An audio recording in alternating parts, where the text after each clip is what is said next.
Hey, welcome back to Matter of Fact. Today we got for y'all the AFC South breakdown.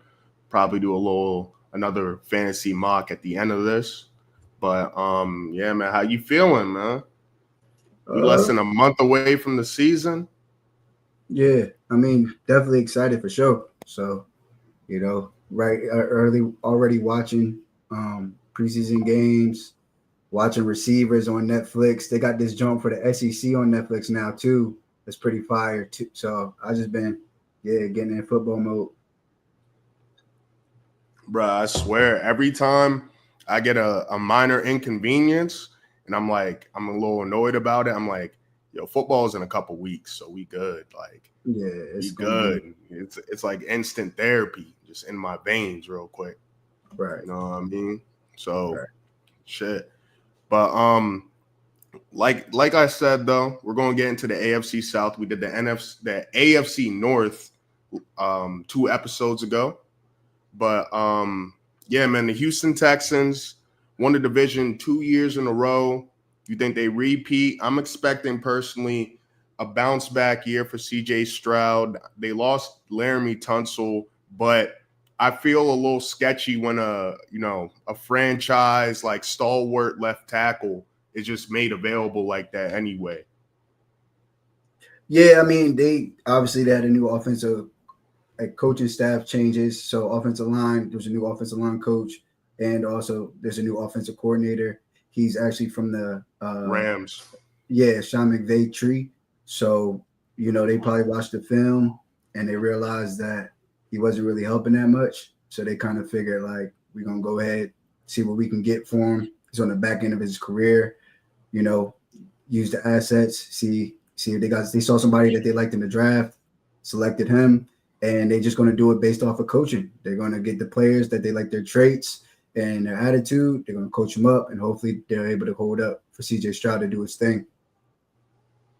Yeah, unfortunately, Joe Mixon news is sketchy on him. The last draft that you did, you got Nick Chubb, and now I'm kind of high on just scooping Nick Chubb and completely dodging Joe Mixon. To be honest, like So it just seems.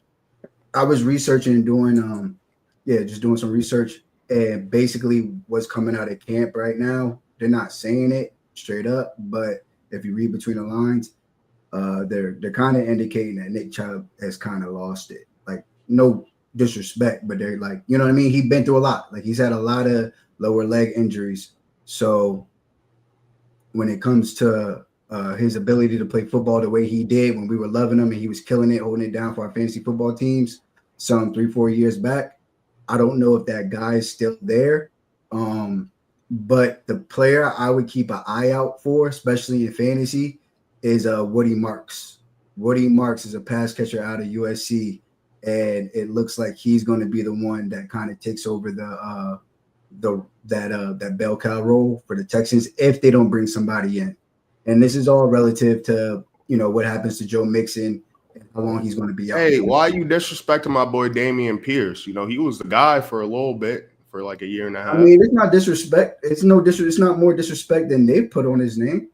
You know what I mean? Like they're the ones who choose not to play him. He did well his rookie year, and for whatever reason, whether it was the offensive scheme, whether it was the zone blocking, the run blocking scheme, he just didn't work. He didn't gel with the previous offensive coordinator.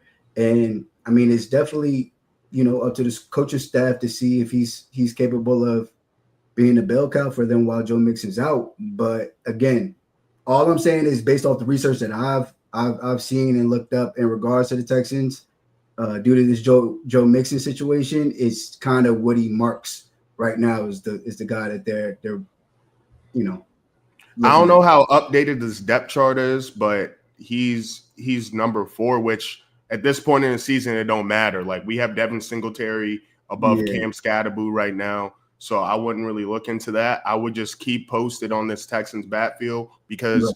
when it comes to the Texans, I want a piece of this offense. This is on my list of I want a piece of this offense for fantasy. By the way, shout out to JD on Twitter. Yeah, we're gonna be real consistent with the sports content. Shout out to everybody from X, Twitter, whatever you want to call it.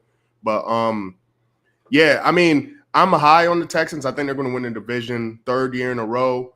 And my sleeper off this team is Jaden Higgins. I'm targeting some Jaden Higgins. Once we get into the mock later in the episode, I mean, he's 6'4", runs a sub 4.5, 4.47, I believe. And they've been singing his praises in camp. The second pick on him. And then the third pick, they got Jalen Noel. So what? Is his college teammate. Yeah, so there. I mean, I think that's going to be interesting. Go ahead. No, go ahead. So, like, when you think of Jaden Higgins, literally Nico Collins. That's what I'm saying. Like, it's like, damn, y'all got another big body. Yeah, it's another Nico Collins. But basically, you know, again, it's all about the line holding up. If the line can hold up, CJ Stroud can give you something similar to what he was doing his rookie year when he was throwing the ball deep down the field. He was able to connect on some of the deep balls. And obviously with Nico Collins out there and Nico Collins Jr. out there, he should definitely be able to do that as long as the offensive line is able to hold up. Now, I think that's the only thing that basically there's a question mark on their offense. As for their defense side of the ball, they're solid as could be. D'Amico Ryans is the head coach, former defensive coordinator for San Francisco when they were doing their thing, getting the Super Bowls. And he's just created the same type of beast down there. Shut down corners that will press me and you, pass rushers off the edge. Interior D-line is solid 7-man front. They're just ready to play. They're ready to compete on defense for sure. Obviously, with the quarterback, they're ready to compete and go further than they have been in the playoffs. But, you know, the only thing that brings a little questions to me is the fact that, like, winning the division 3 times in a row is hard. And also the fact that, you know, the offensive line still has to hold up for CJ Stroud to give us a season that he gave us his rookie year compared to the season that he gave us last year. Not saying it was a bad season. It just was a bit lackluster compared to what we saw at the beginning. Just kind of how like they're doing with Jaden Daniels right now, slotting him into a top 5 off of one season. That was CJ Stroud last year. Like, and I learned from my mistakes with that. I gotta see another year out of Jaden Daniels to see if these defenses figured them out. But in terms of the Texans O-line, how do you think they really address that? I mean, you have Cam Robinson they got from the Vikings. They got Ursay that came from, what is he, from Minnesota? Or where did he come from? Ariante, yeah, Minnesota. Yeah, 6'6", so 330 pounds.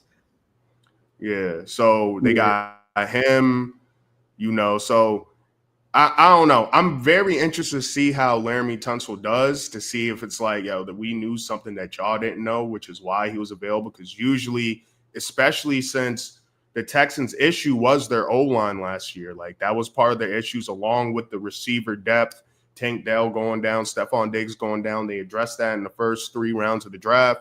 And then you trade Laramie Tunsil, head scratcher move, but you get a lot of assets coming from that. They also bring in Laken Tomlinson, play left guard from Seattle. But I'm basing my that prediction just based off the division, and we'll get to the rest of the division. But I mean, it's kind of what I can compare it to the AFC East. Like, not saying that they're on the same level as the Bills or CJ Stroud or Josh Allen, but you're going chalk. They're the favorites in that division. If we were looking up the betting lines right now, I think they're like plus 110. Yeah, like plus 110. Plus 140, something like that to win the division. But at the same time, you know, I just history shows that there's always going to be a surprise team that goes first to worst. And like even Jacksonville, for me personally, I'm going to sprinkle a little bit on Jacksonville, especially after the beginning of the season. I think I'm once their schedule starts to ease up a little bit, I think I'm gonna sprinkle a little bit on them to possibly go over on their winning total or to go ahead and compete for the division title. And not necessarily because I believe in them, it's just the value. You know, I think they're like plus 700, plus 5, something like that. And their defense isn't that bad. Their offense isn't going to be that bad. I mean, they got two of the most special playmakers on offense. If we're talking about Travis Hunter and what Brian Thomas Jr. did last year. So it's not like they're lacking weapons. there's 3 running backs in the backfield that people are trying to figure out who's going to be the one that is going to be the bell cow. Probably not going to be a bell cow. Probably going to be a running back by committee situation over there. But at the same time, I saw what Liam Cohen did for the Tampa Bay's running scheme last year. He got 1 offensive lineman in the first round, and with that pick, he was able to transform their entire running scheme, using 3 tight ends at times and just weighing blocks and duos, all this stuff to have the defense all balanced, and he let the running backs do their thing. If Travis Etienne could give you anything he was giving you, 2-3 years ago, then he's going to be nice. Tank Bigsby, he isn't running the football isn't his problem. He just can't catch. They don't trust him to catch the ball off the backfield, and I don't think they trust him really to be a pass blocker on third down. And then Brayshaw Tootin, the rookie running back that they got out of Virginia Tech, he was one of the fastest players at the combine this year, clocking like under sub 4.43. So they got weapons. I like their wide receivers again, even if we're just talking about the 2 wide receivers. And a lot of people are predicting that Brenton Strange could be a tight end, a sleeper tight end that could help you win your leagues this year in fantasy. So that's a team that I'm considering, especially if they stay healthy and anything weird happens with the Texans and they have like a, 4 or 5 game slid. Believe it or not, about a year and a half ago, there was a time where the Jaguars were like 8-3. They were like 8-3 or like 9-4, and they just like lost like 6 games straight or something crazy. Is that the year where the Chargers fumbled the playoff game against them? Yeah. Honestly, I think that was the year that they stumbled into the playoffs. They were able to still get into the playoffs, but they had control of their division almost the entire year. That saved Trevor Lawrence. I mean, if Trevor Lawrence lost that game, I mean, the way we'd be talking about that boy, and I know you still believe in that, man, but I don't know. He got to show me this year. This is the year he got to show me. Again, I just don't think people watch enough film on a Trevor Lawrence of the world or like even a Justin Herbert of the world to just have like an honest opinion on him. Like, I think like again, I feel like that about Justin Herbert for sure. Right, that's what I mean. Like if we talk to people about Justin Herbert, it's almost like they look over the fact that he don't win no games against any quarterback that's good. Any of them. I'm not even talking about the best of the best. He don't win against them. But like even comparable to Dak Prescott. Dak Prescott is 0-2. I mean 2-0 when he plays Justin Herbert. And if you say at the end of the game that Dak Prescott outdueled Justin Herbert, they're literally like, what? No, he didn't. It's like, yeah, he did. He just did in front of our faces. Well, that's the Cowboys tax. I don't think that has anything to do with Herbert, but he is the golden boy. He's one of the golden boys at the media. Right, and when you look at him play, he's aesthetically pleasing. He's 6'6". He's athletic. He looks like Josh Allen. He has a cannon arm. So it's like I get it. They don't look. I don't want to say they look alike. They're both white, but I'm just saying, like, Herbert don't be running people over and all that. In terms of the type of prototype quarterback that you like, a 6'6" cannon arm like Josh Allen that can move. If you can do that, they're going to love you too. I mean, we literally just saw Tyler Shaw is a shell of the 2 players that we're talking about, and he was selected in the 2nd round. He's a shell, and he's 26. But it's like, hey, you got. Yo, Austin, low key. I wish we started with an NFC, but it's going to be smooth. Like, I have so much to say on these NFC teams, especially the NFC South, like the Saints. Oh. But before we get into the Jags, though, any fantasy pieces that you're targeting or avoiding with the Texans? I already talked about it. Like, again, I've been on Nico Collins for 3 years now. I loved him when he helped me win a league 2 years ago when I got him in the 10th round. Last year, I think I got him in the 2nd. And, when he played, he produced. He averaged close to 20 points a game when he was out there. Unfortunately, he missed about 4 to 6 weeks with a hamstring injury. But if he's healthy, I mean, he's as good as CeeDee Lamb, Justin Jefferson and Jamar Chase. Like he's up in AJ Brown. Like he's up there in that tier. But again, it goes back to what I was saying about this whole division basically is that not enough people are watching him play football to know how much of a dog he is. Unless he's on your fantasy squad or like you caught like a crazy play he made on Red Zone, you're not really checking for Nico Collins like that.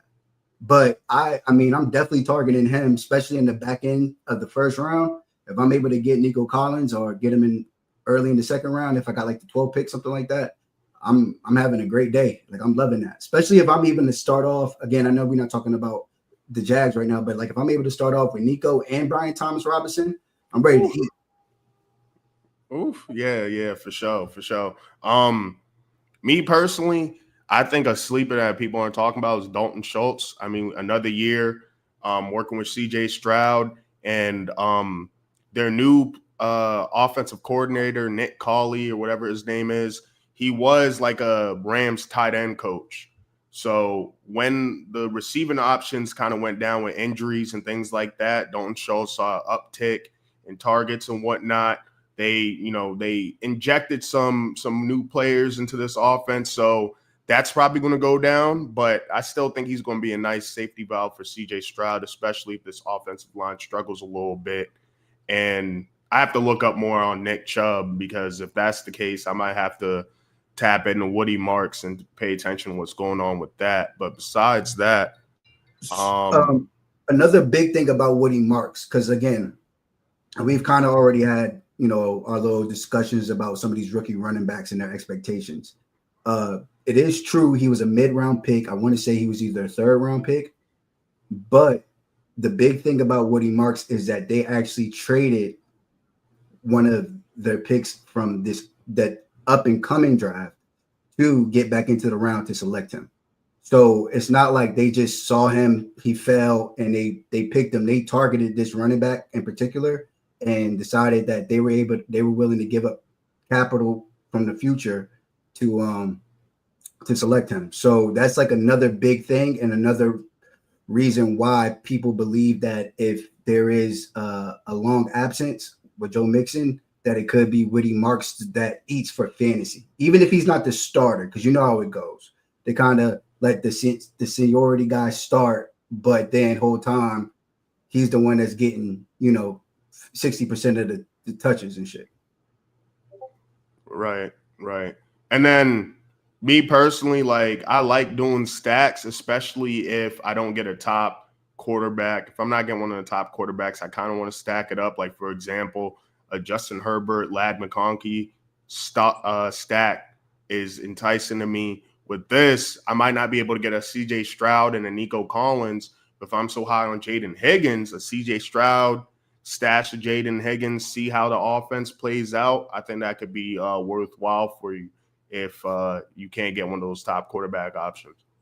And again, another thing that I'm like really big on, I know we all like the new shiny toys, like I do too, but there's something to consider, especially when it comes to the first 4 or 5 weeks of the season. There's nothing wrong with a veteran guy. So like Christian Kirk, I want to say Christian Kirk is we haven't talked about him, yeah. Right. And not to say that he's going to be as fast as is it Jalen Naylor? Is that what's Jalen Noel? Jalen Noel. I don't think that he has the skill set that Jalen Noel has or the athleticism anymore, but he's still a veteran in the league. He's savvy. And again, just like I was just talking about how usually at the beginning of the year, it goes to the seniority here in the wide receiver room.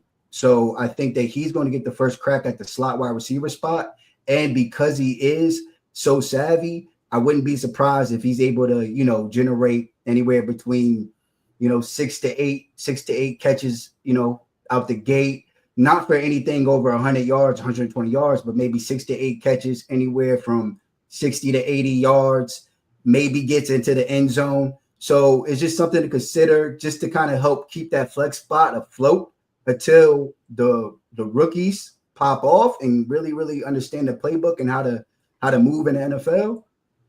Nothing's wrong with going ahead and taking that late round flyer on someone like Christian Kirk and let him cook for like the first few weeks of the season and then understanding like, all right, he did his job. Now we got to get him out the lineup. Try to trade him if you can, or if you don't really care about that type of stuff, just drop him. Keep it trade him on a high. I feel like he's not going to get dropped because he did his thing in Jacksonville. I would assume that he could come in, and if Tank Dell, still dealing with injuries, he probably He's not coming. Yeah, No. yeah. So he could probably just take that Tank Dell role and kind of eat off that, and maybe Jalen Noel might be like a late year kind of breakout, or maybe a next year breakout, and then you could kind of rock out with Christian Kirk for something to say. But now with the Jags, you're just talking about them, obviously. How do you feel about drafting Trevor Lawrence? Like, is that like a quarterback you would just start the season with fantasy wise? So for me personally, like, again, I'm not one of those guys that like is really gung-ho on targeting running backs early or even late. Like, I'm just like, I'm gonna let the quarterbacks. I mean, quarterbacks. But how I feel about Trevor Lawrence is we just seen this guy kind of propel Baker Mayfield out of nowhere. I'm willing to bet money that Baker Mayfield was drafted at the same spot Trevor Lawrence is probably at this year in the rankings. And Baker, you talking about Liam Cohen? Yeah, and like Baker, I don't think he was an afterthought. I think everybody liked what they were doing out there, and for the Bucks in Tampa. But I don't think anybody was considering him as this like solid fantasy football core quarterback piece, which he ended up being. You know what I mean? If we're talking about Trevor Lawrence from, again, a traits standpoint, this is a guy that's 6'6", 200-something pounds. He can run the football and he can throw it. So if his coach is catering to him, the offense is going to have guys. We just talked about how they got two studs on the outside playing wide receiver. We just talked about how the running backs might do their thing. If the offensive line, again, if they're holding up, I don't see why Trevor Lawrence couldn't be beneficial for somebody's fantasy football team. Like, I don't think there's someone that I'd be targeting. Just not yours. No, even me. Like, if he's falling and it's the 16th round or whatever, and I got Drake May as my quarterback, maybe I'll go ahead and I get Drake May, and maybe I get Trevor Lawrence, or maybe I got Bryce Young and I want to get Bryce Young and Trevor Lawrence.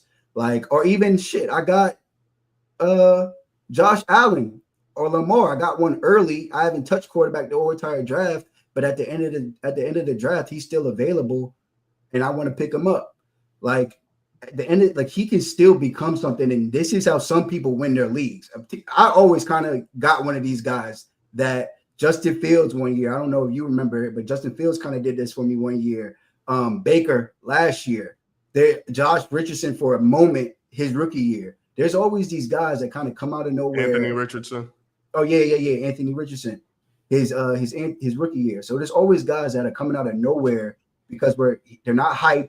They're not like the sexy shiny new toy. But at the end of the day, he got 2 touchdowns, 1 rushing, 321 yards. It's a good ass day. Yeah, I mean, Trevor Lawrence, I'm not maybe. You don't have to watch the game. You don't have to watch the game for him to produce his points. I ain't saying it's going to be pretty at all times. Nah, I mean, I feel like this is the year where he solidifies, like, yeah, I'm still like one of the better starters in the league. I belong and all that. And, Evan Ingram was eaten in this offense. I think Brenton Strange, they believe in him enough because they got rid of Evan Ingram. I'm targeting Tootin, but we got to get to Travis Hunter, man. Devontae Adams, so I'm going to give you my take on what Devontae Adams said about Travis Hunter being able to play on both sides for a full season. I think it's possible. Like, I kind of disagree, but I also feel like Devontae Adams is coming from a place of, man, what you think you could play wide receiver and be as good as me and then be like Darrelle Revis on the back end? Like, you're not doing that in this league. Like, not in this league. Like, how you feel about that? Again, respectfully, Devontae Adams isn't in that camp. You know what I mean? Like, he's not tracking what Travis Hunter got going on. He's not tracking what Jacksonville is even got planned for Travis Hunter. I personally don't think that would be wise for you to exert an athlete on offense and defense like 24/7. He can't be Darrelle Revis and also Justin Jefferson. But I mean, at the end of the day, in football, as much as we love stops and we need stops, we want to score points. And I think he's going to be on the offensive side of the ball the majority of the game, most games, because he's going to help generate points. As there is going to be packages where he probably plays on the outside, or they got a little bit for him to do on defense and they need him, but I don't think that he's going to be a core hog for the starting defense for Jacksonville. Like I think he's going to be somebody that comes in on sub packages that they use and they deploy in certain situations. But no, I don't think you can play 50 snaps on defense, 50 snaps on offense at 175 pounds. Not because he don't have the talent to do it, not because he doesn't have the heart, but you got 219-pound running backs running at you. Even if you're going head first to take out their legs, like that's wear and tear on your body. It doesn't matter who you are. So you feel like he might just come in on clear passing downs, because we don't want you tackling like Derrick Henry and Josh Jacobs and all that and coming on the yeah. So, and I mean the sentiment out of camp, the sentiment out of that coaching staff is that's how they're going to do it. He's basically going to be 80% offense, but if we need him on defense to deploy him for whatever situation, maybe we are playing a special wide receiver that day. You know what I mean? Maybe we are playing Justin Jefferson. He can match up with Justin Jefferson, but like he's not about to really match up like that with Jamar. Jamar is 20 pounds bigger than him and as fast. Like obviously Jamar is the best wide receiver in the NFL, but I'm saying there's guys that he can match up with. Not every player is going to have the CeeDee Lambs and, the Nico Collins of the world lining up against him. So those days it might be a little different. But when he's got to go up against, a regular slot guy, why not? Who cares? Or a regular outside wide receiver, he's not really, if we need him. I know Liam Cohen is that's one of the better coaching hires this cycle. Their current defensive coordinator, Anthony Campanelli, or however you pronounce it, was hired in January 2025. He previously was the Green Bay Packers linebacking coach, run game coordinator. So I also don't know if this is the guy that could like deploy some crazy 50-50 split to go on with, a new offensive system in Liam Cohen and do that. But I'm interested, but he's on my no draft for fantasy at the price that he's at. If I could get him like a round or two later, fair enough. But I think there's enough hype around his name where that's not going to be possible. And I'm just not going to end up on it. He's not going to be on my team. And I'm going to be able to just watch. And all right, next year, now I know. And I'm just not going to be the lab rat for that. I just can't. Yeah. I mean, again, he's a go big, go home player. That's what he is. And if you draft him, you better have a plan.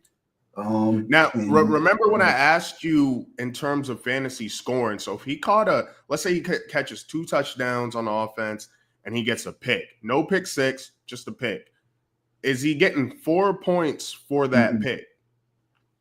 See, that's not worth it. Like I'm out. No. Right. I mean, I need 4 points on that pick. For sure. Not for everybody for sure, but again, if you believe that Trevor Lawrence and Liam Cohen gonna make it work with him, draft him. If you think he's a special talent, draft him. But again, if you feel as if he's something you got to wait and see on, wait and see. True. Now, Brian Thomas, obviously a target. I mean, shit. You could argue that he had in terms of offensive passing, like pass catchers, he had the best year, even more than Brock Bowers and my boy Malik Neighbors. So I'm high on Brian Thomas. I always thought that he was going to be a steal wherever he went. I'm glad he went to the Jags. I thought that was a great situation for him. But shit, I mean, if you look at it, who's going higher in every draft? Brian Thomas or Rome Odunze?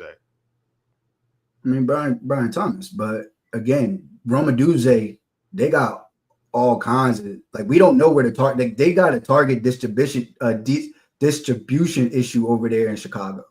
You know what I'm saying? I think Rome Odunze would be drafted a little bit higher if we knew where the targets are going, but they got a lot of pass catchers over there. I mean, Keenan Allen just went back to the Chargers, and they still got DJ Moore, and they drafted Colston Loveland with the 10th pick. they picked him over your boy Tyler Warren, who you were goosing about the other day. Like you couldn't believe that he was at the back end of the draft. So you know what I'm saying? Like that's something that, like, yo, I don't got any ties to nobody on this team, but I hand selected this player.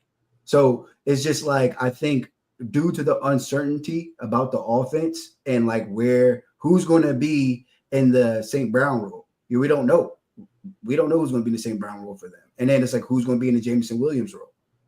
And so it's just, I think due to the fact that there is so much uncertainty with the Chicago Bears right now, Roman Dunze is actually not a bad pick where he's going, because if he is getting fed targets or he is someone that they're really trying to incorporate in their offense, he's probably should be drafted around when Marvin Harrison's being drafted, and he's going a few rounds later. You think that? Interesting. So I expect some Roman Dunze on your team then. Yeah, of course, bro. I mean, again, you got to remember the talent. Like, see, I still remember these guys' talent. You know what I mean? Like, I actually like. Oh, okay. I remember what people were saying about him when he was getting drafted. Two, what he was doing and what it was looking like, that offense altogether over there in Chicago. It wasn't like he wasn't getting open. I mean, hey, I hate to admit it, but don't you remember who I wanted pre-draft? Yeah, you know what I mean? I remember the pre-draft situation, and I was kind of letting you know, like, yo, hey, don't worry about it. If it's Malik Neighbors, you might be on top of this thing. So, nah, for sure. All right, let's move on to the Colts. Interesting situation there. We're getting news that it's a real quarterback battle between your boy Anthony Richardson and my ex Daniel Jones. That's not good news for how they're going to land. And that means I think they're probably going to win like 7-8 games, maybe, because it's like y'all don't even know what y'all doing at quarterback. But in terms of their options on offense, really loving Josh Downs. I think he's a dog. And Tyler Warren, as you know, I'm definitely targeting him, especially with two quarterbacks that are probably going to really rely on that safety valve at tight end.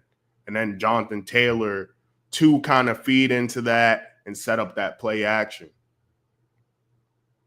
Yeah, I mean, again, if you can't beat out Daniel Jones, then you got it. Like, all right, he might not be like they're asking him. They're really not asking him to do much. Respectfully, I'm not even trying to take shots. It's like, yo, come on, you can't beat this guy out. You know what I'm saying? So if he loses the job, he lost it. He lost it. He doesn't deserve to win this job. And it wouldn't make sense for them to not even put him out there, even if he's not, like, if he's healthy, you might as well see what you got in him. And then if he sucks after the first 6 games, okay, whatever, you're put in the position anyway, put Daniel Jones in and reassess the situation in the off season. But that sounds like a situation where it's like, yeah, we're punting this season. We're probably drafting quarterback first round type of thing. Right. Something in me tells me that Daniel Jones is going to see playing time at some point in time. But I mean, that's tough. Like, you should have we shouldn't even be hearing this. It looks like Anthony Richardson's doing his thing now. At least we're not going to really know until we see them play or whatever, but it looks like he's healthier. It looks like he's getting his stuff together, and we'll see. Like, again, he can still beat you with his legs. If he's accurate even a little bit, you got something there. And he's the talent. He's, again, like we just talked about with Josh Allen and Trevor Lawrence and Justin Herbert. Like, he's one of those guys who is a 98th percentile athletic score at the quarterback position. They're not going to just give up on him, or if they do, they're kind of foolish for it. As for the other players and the weapons on offense, you definitely could be getting, due to the fact that we don't know what their quarterback situation is and we don't really think that they're that good, you could be getting discounts on all of these guys. You could be getting discounts on Josh Downs right now. I know people that had Michael Pittman last year. Michael Pittman owners weren't really the happiest. I never, something about him, I don't know if it's his name. I always avoid him for some reason. Maybe it's the Colts offense in general, but I'd rather get Josh Downs. I mean, if you're in a standard league Alec Pierce might be a good option for you. He's a great deep threat. But I'm kind of locked in on Josh Downs, Jonathan Taylor, and Tyler Warren in this offense. Yeah, and so you can buy low on all of those players, basically, because of the fact that we don't know how good the offense is going to be. And I'm telling you, there's going to be an offense that people are buying low on or don't believe in that's going to pop. It happens every single year. Nobody thought the Bucks was about to go crazy like how they were doing last year, and they did. Bucky Irvin, people won their leagues off of him. So, just once it gets to a certain point, and they're like, understand that there's a point where somebody's overvalued, and then there's a point where they're undervalued. Once it gets to the point where they're undervalued, just pick the pick, man. Just make the pick. Yeah, no, that's how you do it. That's how you do it. I mean, I like what they did in the offseason, though. Like, they got Chardavius Ward. They got Cam Bynum from the Vikings. I like some of their draft picks. So, overall, I think it's just the quarterback situation I'm sketchy on because I think this is the best. Offensive line's a little choppy, but yeah. And they didn't really make – I mean, they got Jalen Travis in the 4th round from Iowa State, but shit, what are you going to do with a 4th-round tackle?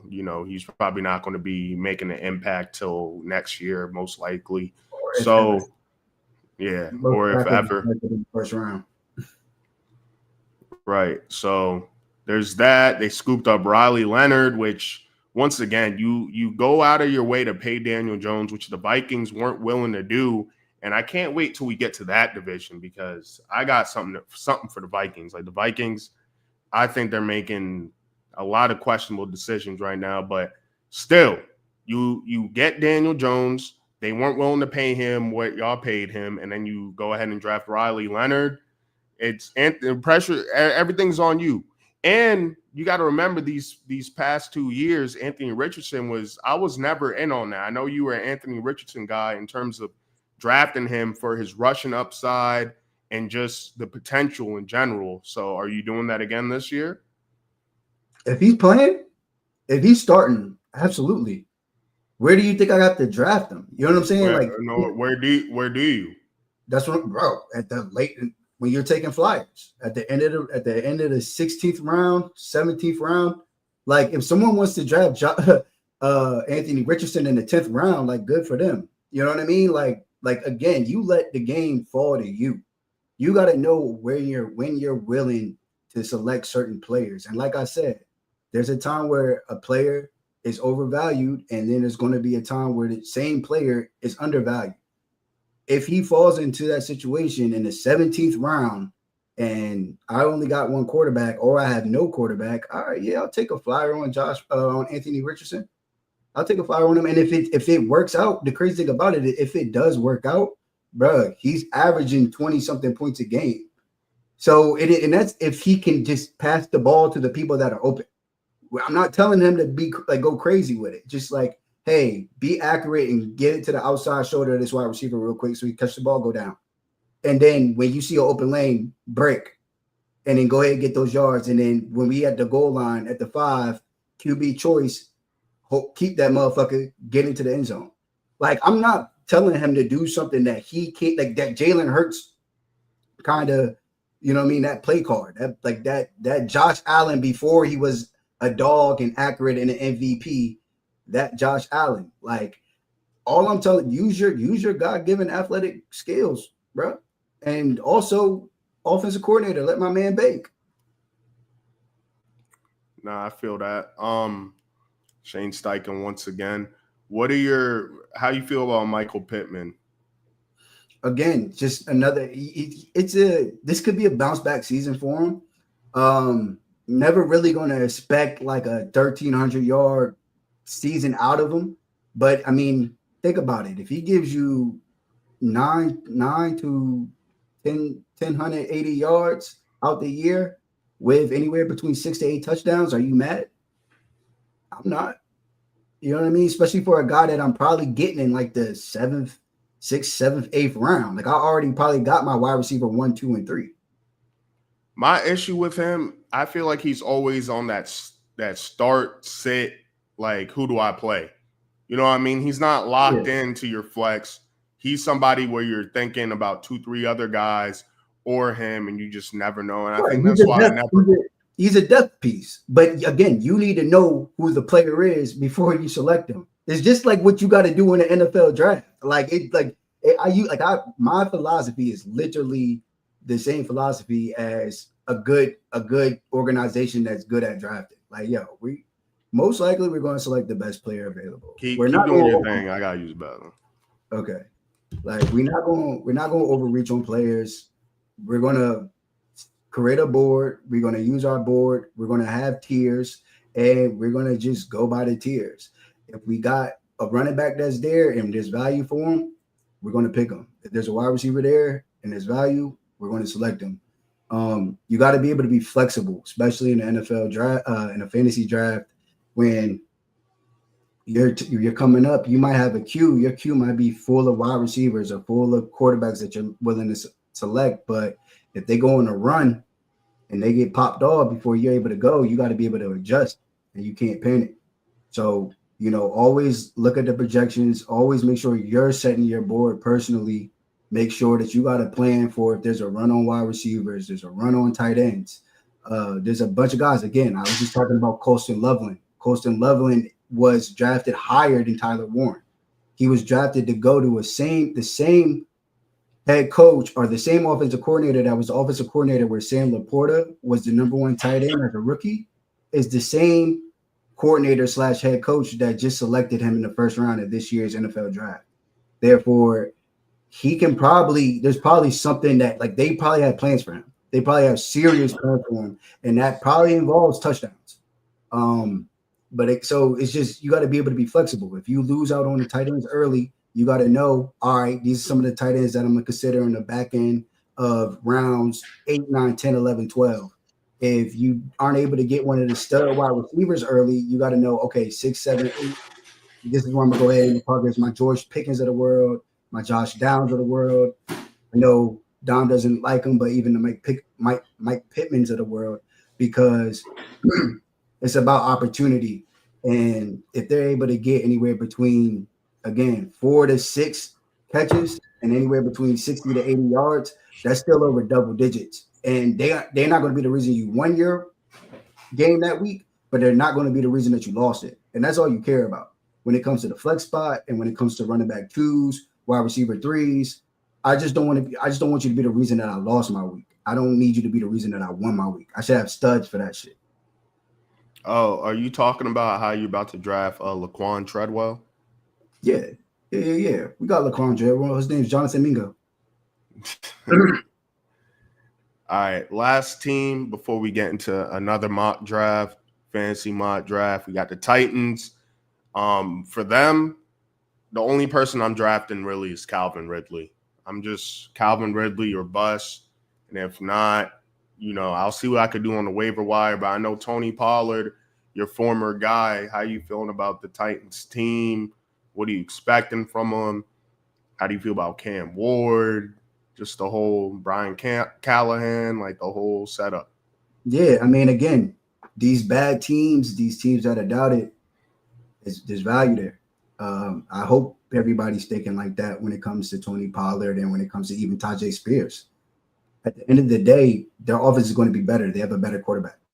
So he probably, and even him, if everybody's off on this team, that's value in that. There's so much value in everybody being off on 2 running backs that we know are going to touch the ball. You don't have to watch the Titans play football, but he's going to touch the ball. That's anywhere between 12 to 16 touches a game, anywhere between, 60 to 80, 90 yards, give or take, if he's getting catches out the backfield, with a significantly better quarterback, a supposedly franchise quarterback, because he was selected number 1 overall. And you weren't messing with Will Levis? Me personally, no, I wasn't. But again, I just think that this player is significantly better. He was valued higher. He was a better prospect. And I mean, some people even said, like, yo, I'm not going to lie. If he would have came out after his junior year, he would have been up there probably right next to Jaden Daniels. Like, he would have been right after Jaden Daniels. Who? I believe it was Cam Ward, like as a prospect. And I remember that. I have a tweet talking about Cam Norton. Like I have a tweet from So 2008. you think Cam Ward, because I feel like that last season really solidified him. You think he would have went potentially before Michael Penix or Bo Nix? Yeah, but again, you got to remember the scouts, they've known about Cam Ward before Miami. You know what I'm saying? Like before he got on the map, the scouts already knew about him. The reason that he even went to Western Kentucky is because of Chris Leach. I read an article about him back in 2022. Like this is someone that I've actually been following like since he was in JUCO.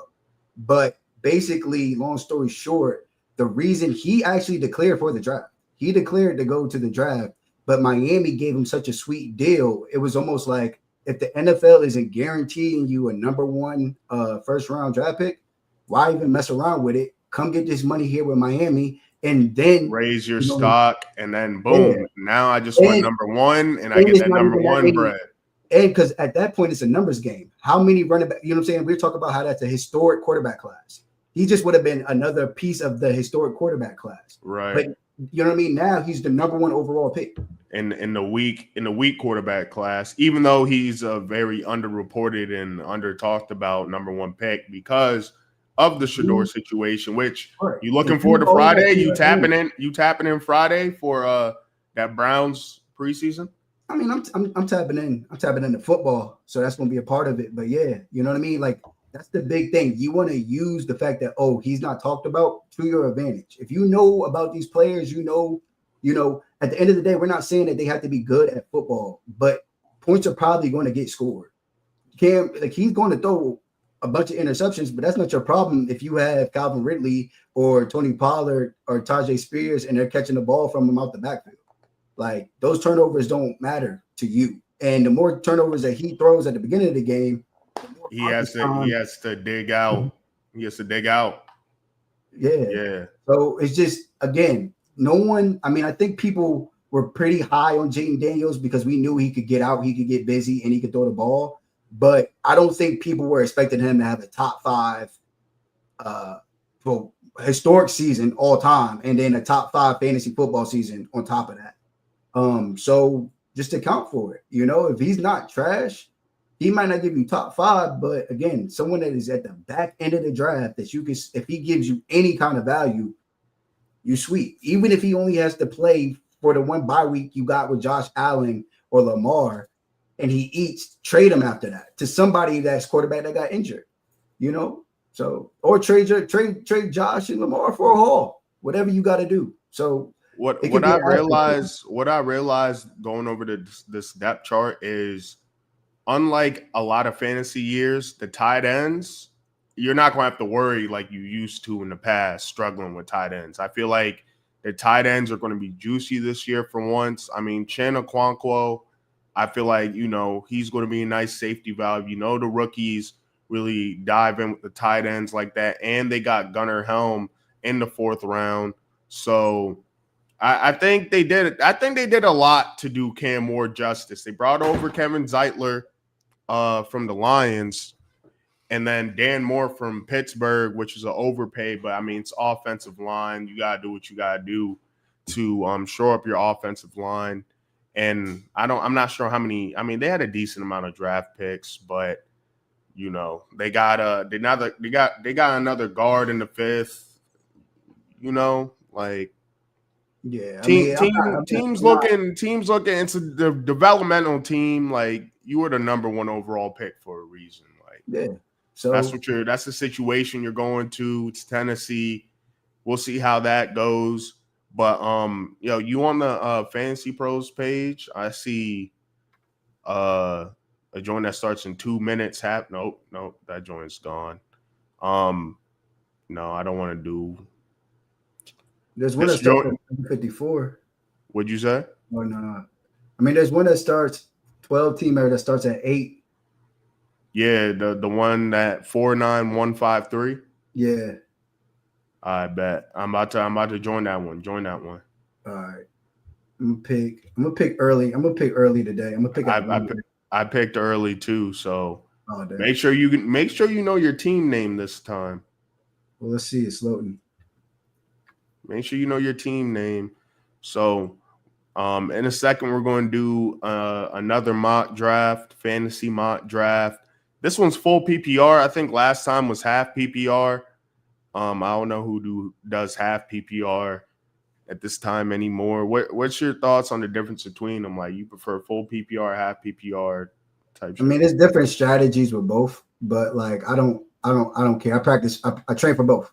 You know what I mean? Like, you know what I mean? You gotta cross train for both. You gotta be ready for whatever kind of league you in. So I saw the Jags for this division. They're plus 290, so like plus 300 to win the division. I just don't see it, bro. I feel like you're burning money with that. I mean, I'm not burning money again. It's a sprinkle, bro. This mock draft's about I'm not to dropping start. a unit on that shit. But it's an angle that I like. Like I'm not, you know what I mean? It's certain teams. It's like okay, I can see a way that they can win. It could not be true, but that's part of gambling. You know, so it's just one of those situations. Yeah, we got it up here. This shit starts in 7 seconds. Where you at, man? Oh, you picked number 1. Yeah. All right, here we go. I'm gonna switch it up. In a real life draft, if I had a number 1 pick, I would really pick CD Lamb. But I'm gonna just do this. Let's go with Justin Jefferson. He got a hamstring thing going on. But he'll be back. I gotta go. Actually, I kind of regret that a little bit because I'm not liking what I'm hearing from JJ McCarthy. But it is Justin Jefferson, so I'm cool with that. Like regardless, like he should be good enough to get him the ball. Like, yeah. What's your strategy if you get one of these top 3 picks though? I mean, my strategy is I'm gonna read the board. I'm gonna set my board. I'm gonna read the situation, and then kind of just like adjust for how, like, you know what I'm saying. My strategy is best player available, basically. But at the same time, like I am looking to see, you know, where we have a surplus at a position, and you know what if there's like okay, we got to run on running backs. Maybe I might have to take a running back. But you know, if it's 50-50. I'm picking the best player available. My goal again is to leave out of the draft with the least amount of things I need to worry about throughout the week. So I want to only have to worry about my running back 2 position. I only want to have to worry about my flex position. I only want to have to worry about what I'm doing at tight end, or I only want to worry about what I got to do at quarterback. I don't want 3, 4, 5 things I got to deal with throughout the week and juggle. It's like just limit my issues. That's my main goal out of this whole entire thing. I'm kind of. Are you seeing what's happening with Matt Stafford? Like, I think I'm off Puka. I think we both, and we're going to get into that, our similar drafts that we had. But Puka, you know, that whole situation was annoying. Like when he was available, he was doing this thing. But if there's no Matt Stafford, or if I got to worry about that disc and Matt Stafford's back, I'm good, bro. I'm good on where Puka's going. Like, and I love Puka. See, me personally, and again, Cowboys just scrimmaged them yesterday, and I think they're doing it. They might have did it today too. But you got to remember the backup is Jimmy Garoppolo. And it's not like Jimmy Garoppolo is like out here going crazy, throwing for 450 yards or nothing like that. But he's a serviceable enough backup. And also he's been in that offense for about 2.5 years now, to the point where me personally, I'm a buy the dip on Puka if he starts dropping due to the fact that Matthew Stafford has that injury.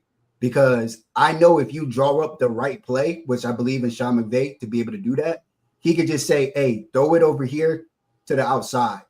And then Puka's going to take care of the rest. Like I just need a quarterback that can get it there. You know what I mean? When Tyler Huntley was playing for the Miami Dolphins, he couldn't even get the ball past the line of scrimmage.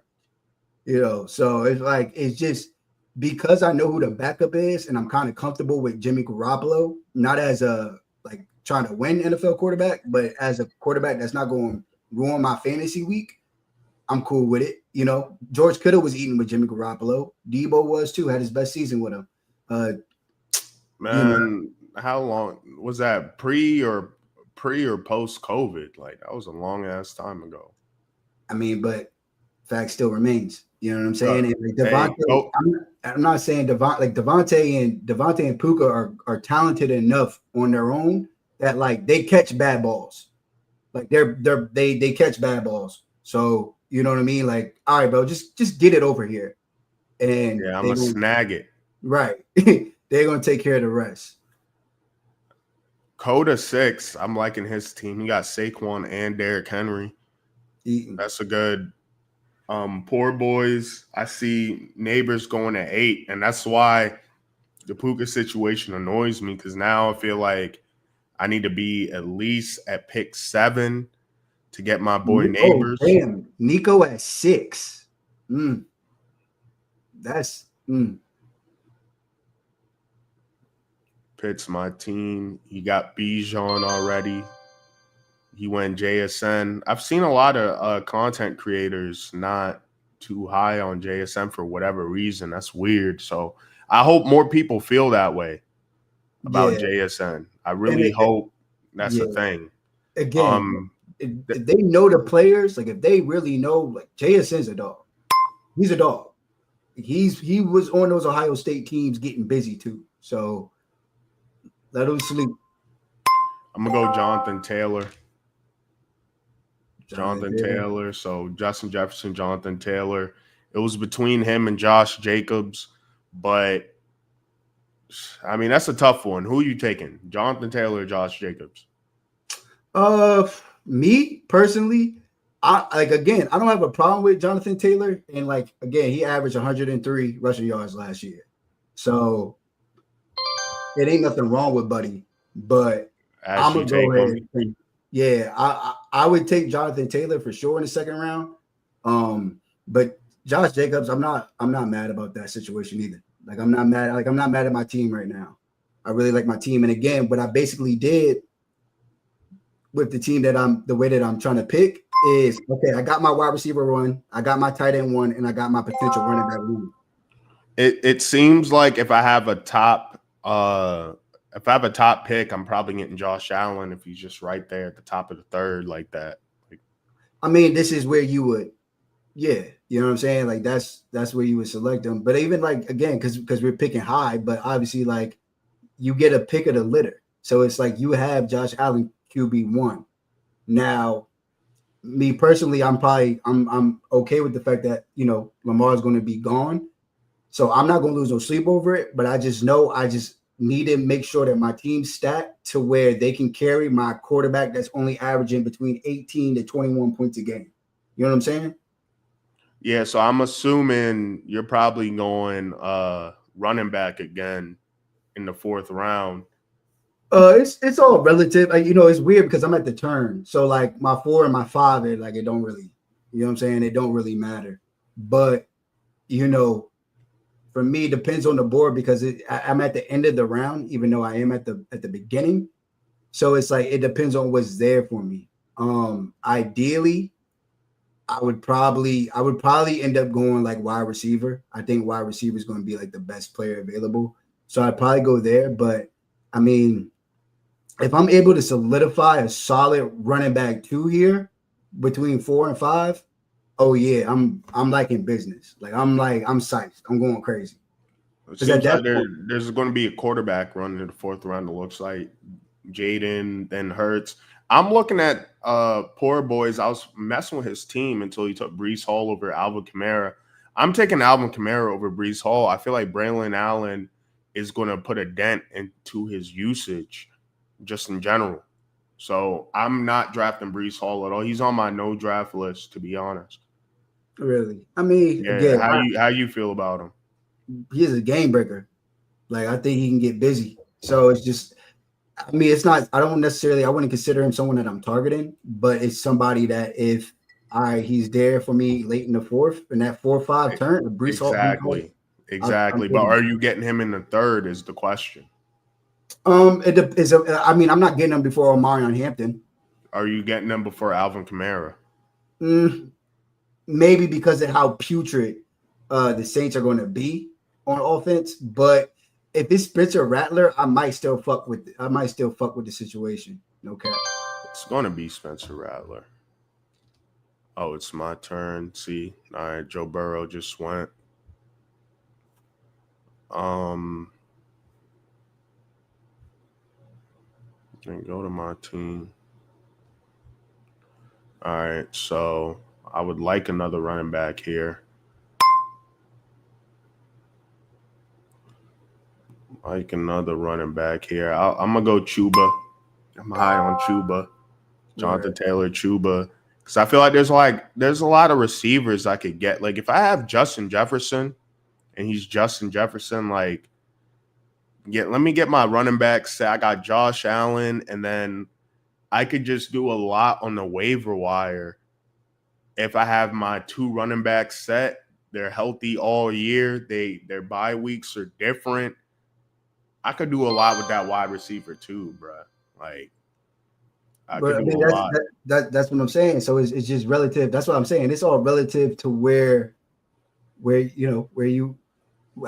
the board is falling, And for me, I'm lucky enough to where I know, all right, if it's going this way, I know the sleeper guy, quote unquote sleeper guys that I'm willing to like take chances on is later in the rounds. So at this point for me, I kind of just go chalk. Like, but between Cortland Sutton, Devontae Smith, Zay Flowers, Rasheed Rice, Jalen Waddle, like I like George Pickens. I do. I like him as the wide receiver 2 over those guys, for different reasons, of course. But how do you feel about my Aaron Jones pick? Obviously Jordan Mason, he makes it more of a split backfield, but we know Aaron Jones going to be the pass catcher. I play full PPR. Give me Aaron Jones. Plus, I kind of like Jordan Mason there if I have Aaron Jones because that's a higher chance that he's going to be healthy. You know what I mean? Yeah. I mean, again, he's one of those guys that he's always going to. Him and James Conner, like they're always going to get drafted in this situation just based off their age. He could, if he's healthy, he's going to have a good season. If he gets hurt, it is what it is. But like you said, because of Jordan Mason being a short down yardage back, being an in between tackles back, it could potentially help preserve his health. So we'll see, but it's not a bad pick. Again, that's where like I feel like the player's rated. Like not overrated, not underrated. He's just rated. Like that's a good value for the player. Are you taking David Montgomery or DeAndre Swift? I feel like DeAndre Swift is undervalued right now. I feel like I might take Swift over Monty. I think really, really like the touchdown situation for Detroit. They know again he's the short yardage back, going to be a decent offense, going to score a lot of points. So short yardage, he's going to be the running back for that. And I think that's just kind of the tiebreaker there. Whereas DeAndre Swift, he might do his thing in PPR, but he's probably not going to get as many touchdowns as David Montgomery this year. Yeah, but he's going to get more catches. And again, if that's what you care about more, if you think he's going to get 3 to 4, 5, 6 catches a game, do it. But other players probably don't believe he'll get that many catches to warrant it being bigger than a week where David Montgomery has 78, 89 yards and a touchdown or 2 because it's Detroit. Yeah, no, I feel that. Joe Mixon's who their suggestion. I'm just I'm not with the half of that.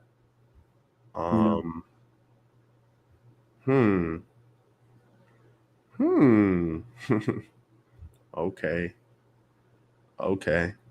I'll take Travis Hunter here.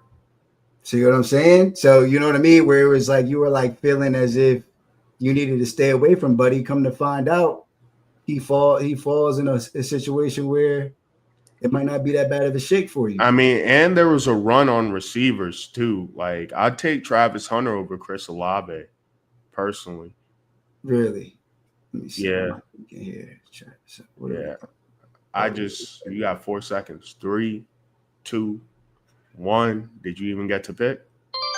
Do I get it? You get Jerry Judy. You didn't want Jerry Judy. I mean, Jerry Judy's smooth. Yeah. I guess. So it's like, all right. So I got Jerry Judy. I was going to get Stephon Diggs, but You up again, by the way. yeah, I know. But yeah, boom, go right. Wait. I mean, you can still get him. What the hell? It just said, please wait your turn. Why are you playing with me? Did it just select for me? Nah, but it seems like you're going to get him anyway. That was weird. No, they gave you Bo Nix, which is cool. I mean, yeah. I mean, I was going to chill. Okay, we got turn off. For whatever reason, auto pick was on. But all right, we're good.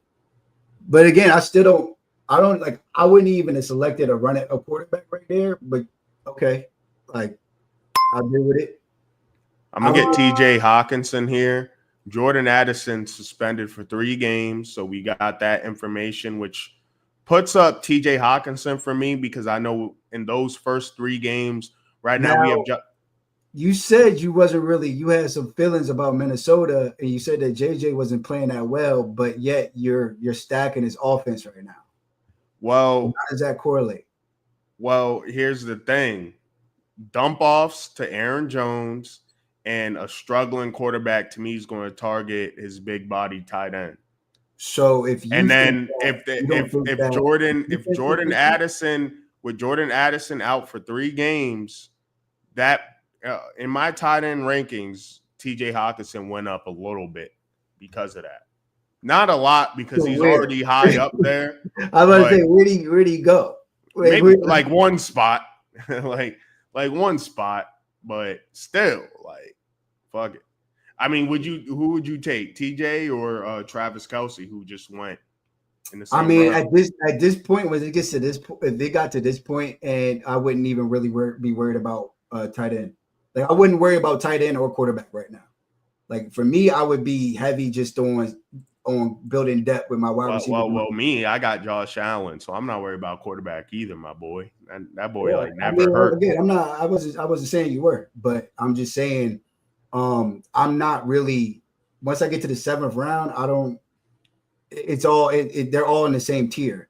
Like I don't think that there's no edge necessarily, especially when again there's a Colston Loveland and a Tyler Warren 3-4 rounds down the hatch where I could just go ahead and just scoop some shit up there. I see.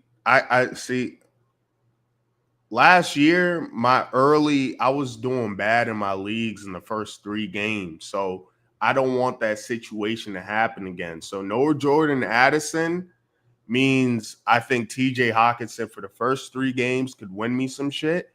And that might carry over even when Jordan Addison comes back because we don't know what's going with JJ McCarthy. You feel me?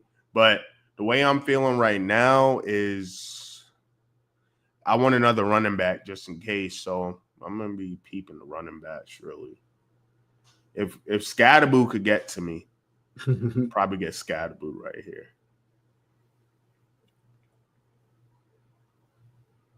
There goes Addison. Where you getting Addison with his 3-game suspension? Again, it all depends on my roster construction. Like right now, I already got 3 wide receivers, so it's like I got 3 wide receivers that I kind of don't mind starting. I'll go ahead and I'll snag Jordan Addison, but I mean, there's still money on the board that I like a lot though. So that's the thing. You know what I mean? Like when it comes to wide receivers, there's like a bunch of players that I'll see that I'm like, okay, I'm good with this player. I'm good with this player. Like that are going to probably spike up ADP once we get closer to actual time to draft. But today I need that boy Ibuka. I need Ibuka.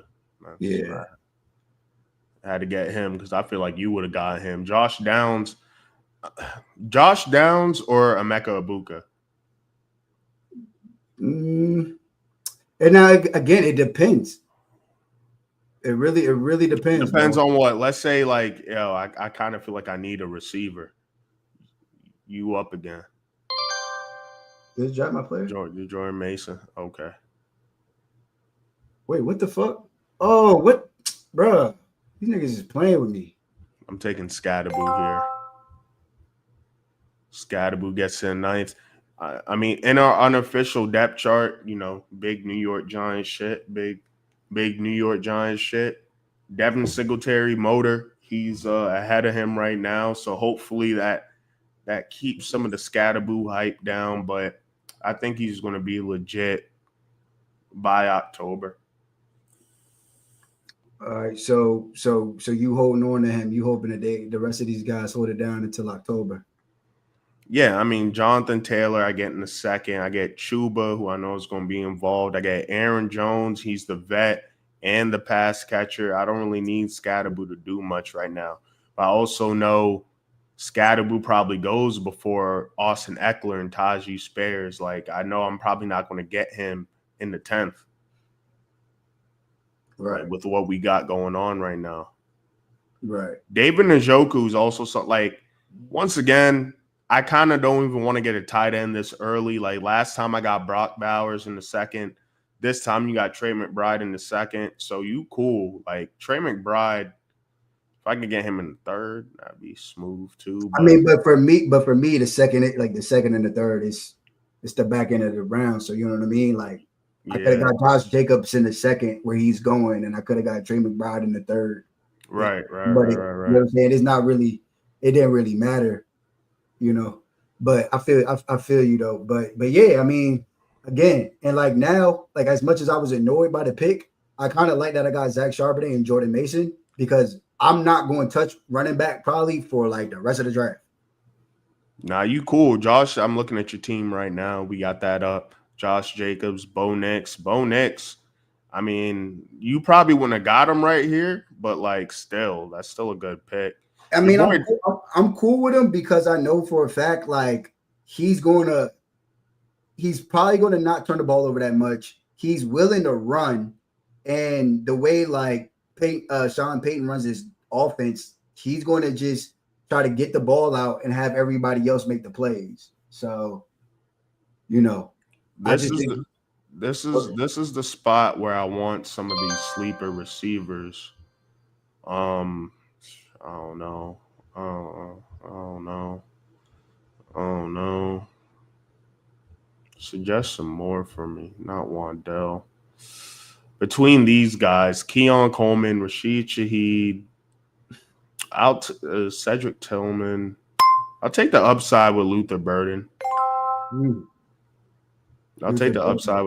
Yeah, so now I got Ibuka and Burden. Scadaboo. So I went 3 rookies in a row. Yeah. And then for me, right, I'm sick because my man, I got like so much money on the board right now, but I gotta do this. What'd you just do? Jaden Higgins. Oh, okay. That is like Rashid Shaheed. It's like, so the reason I like Rashid Shaheed is because Chris Olave is going in the 5th round, right? And the reason he's going in the 5th round is because the offense is bad, but we think he's good. But Rashid Shaheed was balling too, and he's faster. So it's just like, if I'm gonna have to pick somebody, I'd rather pick the person that has the less amount of value. That might. Oh my God, bro! I keep forgetting that he's around. Who? Tyler Warren. I just scooped up Dalton Kincaid for that potential stack. Even though I have TJ. I would have preferred Tyler Warren. This feels like a draft where I'm definitely getting 2 tight ends out this draft for sure, just in case. And I'm gonna hold on to a tight end, which I know you don't like to do. Wait, you already got a tight end. You got Hawkinson and Dalton Kincaid. Yeah, but I could use that as a little trade piece. I mean, yeah. I'm not like, again, like everybody, like, you know what I'm saying? Some people do draft with the intent on trading. I don't necessarily. Well, think about it like this. For my current team, I have TJ Hawkinson, no Jordan Addison. He goes off. After game 3, he went off crazy, but I have Dalton Kincaid in the back. And then I could send TJ Hawkinson off and get a piece that I feel like I need for week 4. What do you think? What do you think Dalton Kincaid's about to do? Like you think he's about to like what do you like? You know what I'm saying? Like because I think he's going to have a bounce back year. Like I'm still pretty high on Dalton Kincaid as a talent. I'm not. You're not. I know you're not. You don't like the Bills. No, I like. I like Josh probably. Allen. I love Khalil. You do not like Josh Allen, bro. Stop it. I just watched Hard Knocks last night. Like Josh Allen's a cold. He cold. He almost as cold as Joe Burrow. Joe Burrow is a colder white boy, but like Josh Allen's up there in my white boy, like my cold ass white boys. He's up there.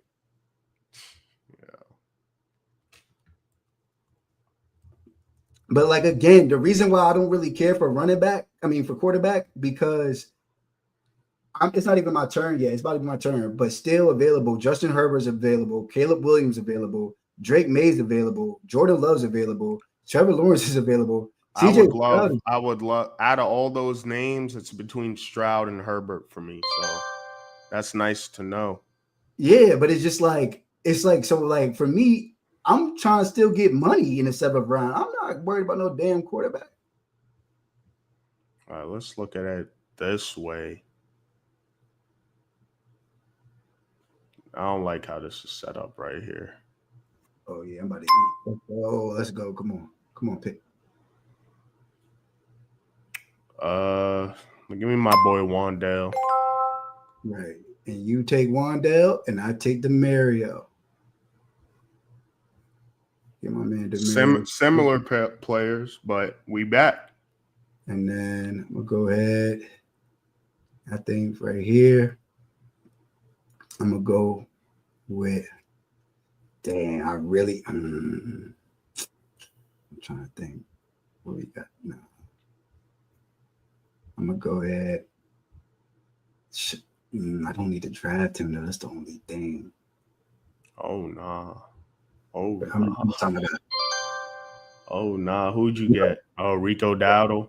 But I'm cool with that because again, that's your boy. Yeah, you miss him. Yeah, you miss him.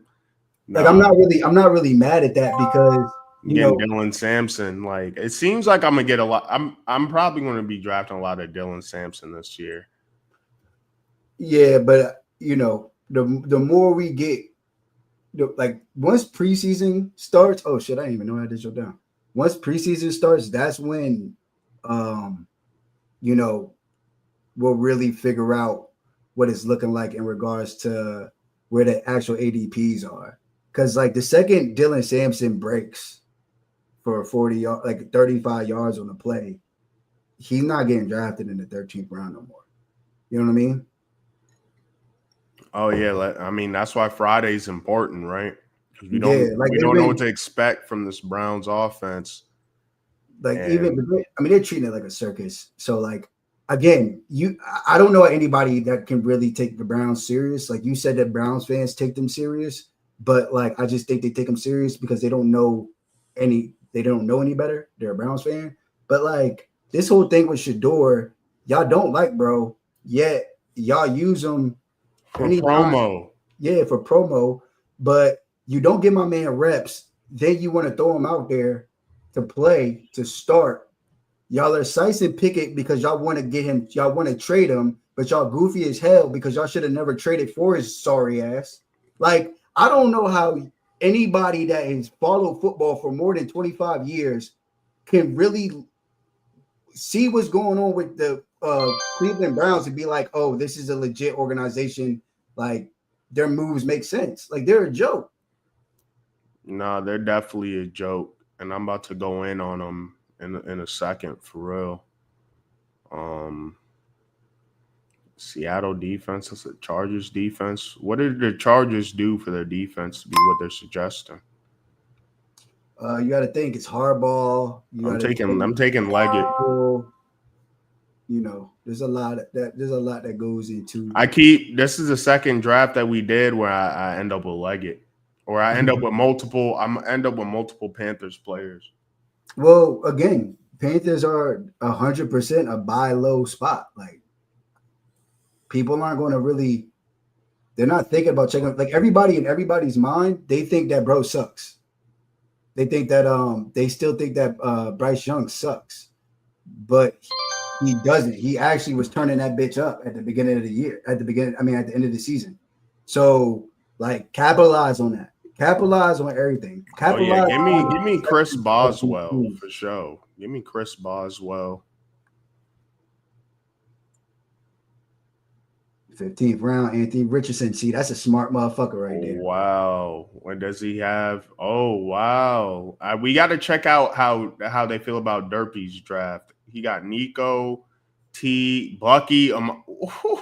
Nah, I love his He draft. ate. He Nah, ate. he went Oh shit. crazy. He went crazy. We I got body. to we got to check out Derpy. I What score did you get? I body my shit. They love my shit for whatever reason. I got a 93. I got a 76. I'm staying in the 70s with these boys. There's a method to my madness though. So they could think whatever. Well, again, it's not necessarily what they think, remember, because I went to my joint. They had me in like 70 something too, but then I went and I had hella niggas that were like, yo, I love your draft. Like I love how you draft. And the people that didn't like my draft, they didn't like the bets. They have Derpy at 9. They have Okay. you up at second best. Damn, yeah. I wasn't paying for the Fantasy Pros full thing, so they're not giving me the full analysis like last time. Oh, for real? Let me see. I got it. You want to kick it over my way? Yeah. Oh, you got Fantasy Pros? Yeah, share that shit. Yeah, share screen. I got you. Window, boom, share. I'm liking Derpies. Oh. Derpy ain't that derpy, and he came out with Brandon Aubrey. I know he took my man. I'm low key mad at him for that. You got Trey Benson. That's a good pick. Nah, this is a sharp right here. Yeah, my boy Derpy's a sharp right here. I like his team. Let's go. So you want to go to let's go Derpy or Derpy at Derpy. They fuck with his bench, but that's just how I kind of draft too. I want a bench. I want a bench with my shit. Let's see what his experts are saying about him. Yeah, so he got he got a 97, 96, 93, 92, 92. And the cats that don't like his draft, they don't like the gambles that he took. But I'm taking the same gambles. So I'm over on this side. They look at, but them niggas looking at Omarion Hampton as a gamble, like that's goofy. Like I guess that's why I like Derpy's draft so hard, because it's like Omarion Hampton's a gamble after Najee Harris has been unavailable, and they got Omarion in the first round. Like, what are we talking about? So they was like, they do like they like your rookies, but you got a 90 and an 87, 86. Damn, they don't fuck with JJ, TJ. It's JJ. It's JJ across the board. Damn, they like, why? Yeah, I mean, again, right now because he's injured, you know what I'm saying? He has a hamstring. They're like, why pick a? You know what I'm saying? I get what they're saying. Like, I get where they're coming from in a way, but at the same time, like, I understand what you're saying. You're like, bro, he's hurt today, but he's not gonna be hurt September. Right, like he's gonna be back. Yeah. And to me, he's still the best receiver in the league over Chase.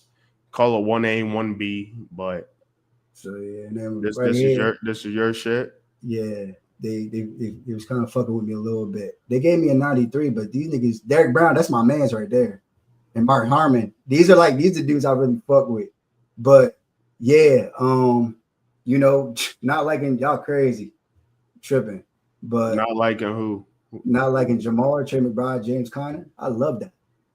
I love that. I wonder these people who don't like Chase and Jefferson in the top 2-3 picks, who are they preferring? They're probably like, you know who they probably like? They probably want Saquon right there. Or Bijan. They probably just prefer Bijan or maybe Gibbs. Yeah, they probably just prefer. But again, like, yeah, I feel you. But for me, in my opinion, if I don't go running back, I know what I'm doing afterwards, which is like after I went running back, I was like, yo, I'm definitely about to go ahead and smack the running back 2 position. So it's like I got my running back 1, potential running back 2, and then I got Jordan Mason, Zach Charbonnet. If anything were to happen to Kenneth Walker, and then rookies, Demario Douglas in the PPR. Demario Douglas might average 13 points a game. I'm not even capping. I could tell you're going to get a lot of him. That's a repeat guy for you. A repeat guy for me is Leggett Dog, and Cuba.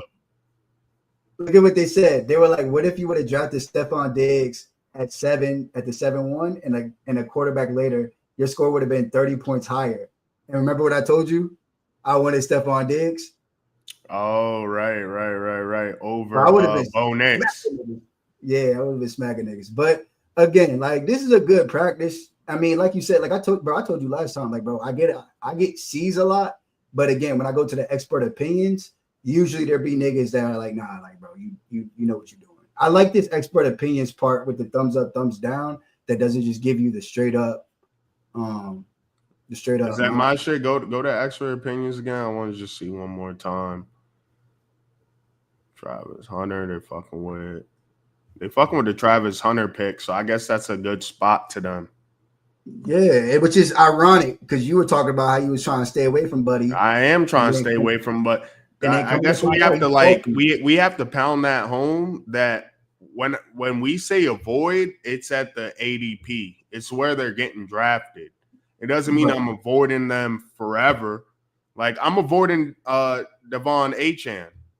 But if I see him in the third, I'm snagging him. But I'm just not getting him in the first or second, personally. Mm-hmm. No, I feel that. Like I was saying, everybody got a price, and there's a buy high price, there's a buy low price. Go to their suggestions for me, because I see a lot of they're not liking the Chuba, they're not liking the TJ. Suggestions? Wait, down here, right here. Yeah, tight. Oh, see, they wanted you to drive Bijan, and I mean they don't like nah, that's not really. Oh, it's the bye week thing. Yeah, but those are a bunch of different positions, so I don't care. But they're just saying that like you won't need to get guys, but nigga, you should have. But I also got another tight end, like I said, and then that's just one bye week, like. But yeah, bro. You know what I'm saying? And again, you even while we were going through it, you were even seeing things that you would probably change, which is why this is a good practice, because it's like even you were like, oh, maybe you know what I'm saying, when you were talking about the tight ends, and even how you said last time, you're like, damn, maybe I might not get tight end this early. Maybe now you might just, you know what I'm saying? Or maybe I think I'm really going to get tight end. It's going to be a double-digit round. You might just stack it back to back. You might get 2 tight ends in a double-digit round, but you might fuck around and get, whoever, Brenton Strange and also Colston Loveland or Tyler Warren. You know what I mean? Like, I would love that. Like I would prefer that damn near. Right, and then you can just whatever the matchup is, you'll fill it out, do it that way. It's yeah, bro. It's not this shit easy. Right, but again, it takes practice. You got to be drafting, and you got to know where people are going to understand. Like, okay, this is how I'm gonna play it, because it's all on the fly. Like I mean, if somebody took CD Lamb at 1, and I was at 3, I'd probably be fucked up. I'd be like, what the fuck? But it's like, yeah, you would be like, what do I do? Type shit. Right. Realistically, if I'm at 2, I might just go ahead and take Neighbors. To be honest. Hey, you know what I mean? Like, because think about it, when we were talking about Neighbors and Puka, you were saying, okay, Jimmy Garoppolo, I could trust him. Well, nigga, Jameis Winston? Like, think about who was throwing to Malik Neighbors in his rookie year. Right. It's not going to be Tim Boyle. Yeah, it's not going to be. Daniel Jones, Tommy DeVito. Like, if I have to go from that to Russell Wilson, Jameis, and Jackson Dart over, and then I'm like, all right, if it's not Matt Stafford, it's Jimmy Garoppolo. Like, I'm still gonna go with my guy. So Yeah. But I also just didn't want to get neighbors again and just completely shift the draft because that's like a draft shifter. Like you said, if in the first pick somebody takes CD Lamb, which wouldn't be the craziest thing ever, I could see him going 2. Bro, I could see it being Jamar Chase, then CD Lamb. there's people that remember I told you last week. I told you people are selecting him too. Now that JJ is hurt, like people are picking him too. Like, yeah, and you know my rules, so I'm not. I mean, maybe if he was on like the Chargers or any other team, but you know my rule. understandably so. But we straight. We good here. Yeah, nah, we good. We good. You know, we'll be back. We'll do AFC East or AFC West. I'm kind of feeling. I kind of want to do the West. I got some shit to say Yeah. about that division: Chiefs, Okay. Chargers, Raiders, and Broncos. I think that'd be smooth to talk about. I think that's more interesting to talk about than the Bills division with the Dolphins and the Patriots and whatnot. Even the Patriots are interesting. Mhm. But yeah, I mean, AFC South. I'm investing into this Texans offense. That's But AFC. I'm the one that ended up with Both. Jaden Higgins. What'd you say? I said, but I'm the one that ended up with Jaden Higgins in the 11th round. I couldn't get him. I couldn't get him. I mean, this is the year of like low stacks. Like you know how stacks are usually you get a Jamar Chase, you get a Joe Burrow. This is like let me get CJ Stroud and Jaden Higgins. Let me get I don't know, Jordan Love and Tucker Kraft. Well, probably like Jordan Love and Matthew Golden. But I feel what you're saying. Yeah, Matthew Golden. No, definitely. Jordan Love and Matthew Golden. Let me get Kyler and Marvin Harrison. Yeah. Versus and because it's not Probably Tyler and Trey McBride though. Trey McBride. I mean, I went Marvin because Trey McBride's going in those first two. Where did Marvin go? He goes 4. Let's see. He went. I don't see him. Oh yeah, he went in the middle of the 4th. Yeah, he goes 4. Like because he's again second year breakout. So How do you feel about the two aging all-timer tight ends, Travis Kelce, Mark Andrews? Like, let's say you were able to get a Lamar, who you trust in? Like, would you try to stack that with Zay Flowers or Rashad Bateman, or I because mean, Isaiah likely got some injury concerns right now? it's a cheap stack. So it's like, all right, if I got Lamar, I'll go ahead and get Bateman for sure. Mark Andrews, depending on the situation, like I know for a fact, like he's the number 1 tight end. I mean, Kolar is going to do his thing, but it's going to be Mark Andrews, especially near the red zone.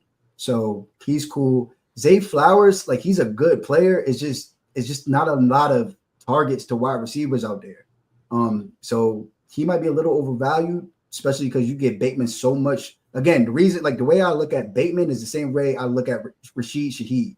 It's like I think they're close, and one's going significantly higher than the other one. So I'm cool on letting somebody else get the person that's priced higher, and I'll go ahead and I'll get the wide receiver 2 for that team because I still believe in the offense if I have to play Bateman. And again, similar with Olave, it's like I don't believe in this offense, so I don't want to pay any type of premium value for anybody here. But I do like the player, and in the 10th or 11th round, like go ahead and give me Rashid Shaheed. If he gives me anything, it's a bonus. Yeah, I mean, I'm high on Rashad Bateman this year. I think Rashad Bateman's going to have a great year. It's not necessarily about them and their skill. It's about the fact that the Ravens just simply don't need to throw the ball like that. Nah, facts. You know what I mean? They got Derrick Henry, they got Lamar, and then they always up with a solid defense. So it's like when did they got that defense? Like I saw a clip where one of their players got super long arms, and I was paying attention. Like, all right, he got long arms. So I'm like, shit, damn, they got Malachi Starks. I keep forgetting they got Malachi Starks. Like Yeah. that safety duo is going to be so crazy. And then you got Nate Wiggins there. You got Marlon Humphrey. Like that secondary is going to be crazy. And then you still have Matabuke. You still got, you got some shit. Ravens, they at least got to get to the AFC Championship. You know, they got the talent for it, but we'll see. But yeah, man, wherever you're watching this at, if you got any comments, like, subscribe, ask us some questions. We'll answer them Jones in the next stream. You know, you got anything for them, Dom? Nah, that's it. When you think Friday? Possibly, maybe something on Saturday after a few of the games have been played, or before. Oh yeah, let's do Saturday so we could take a look at Shador's shit. I don't want to do it on the same day and then we have to reconvene Monday. So let's aim for Saturday, but we're going to do one more before the weekend, during the weekend, and then we'll be back Monday for sure. So expect one Friday, Saturday, one of those days. I'm aiming for Saturday. I want to be able to just sit back and see what the Browns are doing with their. You saw how they just got Tyler Huntley. They just scooped him up. So it's like, I tweeted this shit earlier. I was like, yo, this team is autistic. The Browns they might be the first autistic NFL team in NFL history. Yeah, well, we'll see, bro. But we'll talk about that on Saturday. All right, that's a bet. Matter of fact, follow us on everything. We want to be consistent through the season like we were last year. We'll be consistent in the off season for sure. And you know what to do. Shout out to Waves, of course.